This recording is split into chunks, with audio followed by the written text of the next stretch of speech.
पवित्रा जी की नई बहू ने आज ही घर में प्रवेश किया था। घर में नई बहू के आने से सब बहुत खुश थे। माँ, क्या बात है, आप रो क्यों रही हो? सब ठीक तो है?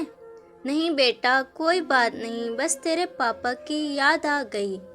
वे आज होते तो बात ही कुछ और होती। हाँ माँ, ये बात तो है, पर आप दुखी मत हो। चलो बाहर, सब आपका इंतज़ार कर रहे हैं। 2 दिन बाद जब सब मेहमान चले गए तो पवित्रा जी ने बहू बेटे को एक जगह बिठाया और कहा, बेटी, अब ये घर तुम्हें संभालना है। ये लो घर की चाबी।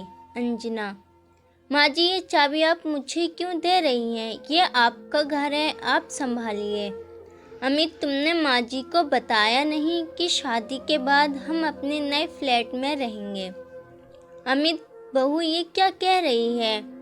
मैंने इतने अरमानों से तुम्हारी शादी की थी और तुम दोनों पहले ही मुझे छोड़कर जाने का प्लान बनाकर बैठे हो।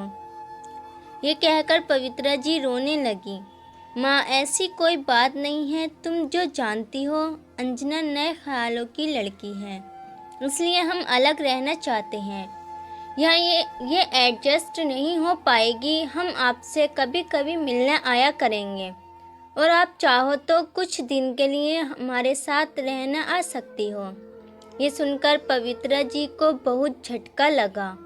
उनके पति का स्वर्गवास हो चुका था। इकलौता बेटा अमित भी उन्हें छोड़कर जा रहा था। अब वह अकेले किसके सहारे रहेगी? यही सोचकर वह रोते हुए अपने कमरे में चली गई। 2 दिन बाद अमित और अंजना अपने नए घर में चले गए। जाते समय अमित ने माँ से कहा, माँ, मैं आपसे मिलने आता रहूँगा और पैसे भी भिजवाता रहूँगा। आप चिंता मत करो। उसकी तुम चिंता मत करो। तेरे पापा इतना कुछ छोड़कर गए हैं कि मैं जीवन भर सुख से रह सकती हूँ। तू जाकर अपनी गृहस्थी जमा कर, मेरी चिंता छोड़ दे। अमित और अंजना दोनों चले गए। उनके जाने के बाद पवित्रा जी फूट फूट कर रोईं, लेकिन अब कौन था जो उनको चुप कराता, इसलिए वे रोते रोते सो गईं। जब उठी तो छत पर जाकर बैठ गईं। इसी तरह कुछ दिन बीत गए।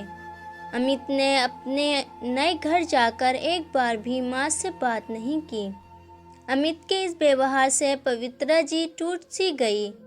एक दिन पवित्रा जी की बचपन की सहेली उनसे मिलने आई। अरे पवित्रा, कैसी हो? अमित की शादी पर तो मैं आ न सकी, सोचा आज जाकर बहू की मुंह दिखाई कर आती हूँ। बहू कहाँ है? कविता, वे दोनों ये घर छोड़कर चले गए।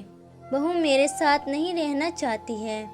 ये सुनकर कविता को बहुत गुस्सा आया। उसने कहा, तू चिंता मत कर, मैं हूँ न तेरे साथ। सुन, इस घर को पेइंग गेस्ट बना देते हैं। पास ही कॉलेज है, उसके बच्चे यहाँ आकर रहेंगे। उससे तुझे इनकम भी हो जाएगी और तेरा मन भी लगा रहेगा। लेकिन ये सब कैसे होगा? मुझे तो कुछ नहीं आता। मैं काफ़ी दिनों से यही काम कर रही हूँ। तू चिंता मत कर, मैं सब इंतज़ाम कर दूँगी। कुछ ही दिन में कविता ने सारा इंतज़ाम कर दिया। कॉलेज के बच्चे पेइंग गेस्ट की तरह वहाँ रहने लगे। पवित्रा जी उनसे बातें करती रहती थीं, उनका अपने बच्चों की तरह ख्याल रखती। इस समय कब निकल जाता था पता ही नहीं चलता था। पवित्रा जी इस सब से इतनी खुश रहने लगी कि उन्हें अब अमित और अंजना की याद भी नहीं आती थी। बच्चे भी उन्हें बहुत मानते थे। इस तरह उनका अकेलापन भी दूर हो गया और उन्हें किसी पर बोझ भी नहीं बनना पड़ा। दोस्तों, आपको ये कहानी कैसी लगी मुझे कमेंट्स में बताना। आप मेरे चैनल पर नए हैं तो मेरे चैनल को सब्सक्राइब कर लें।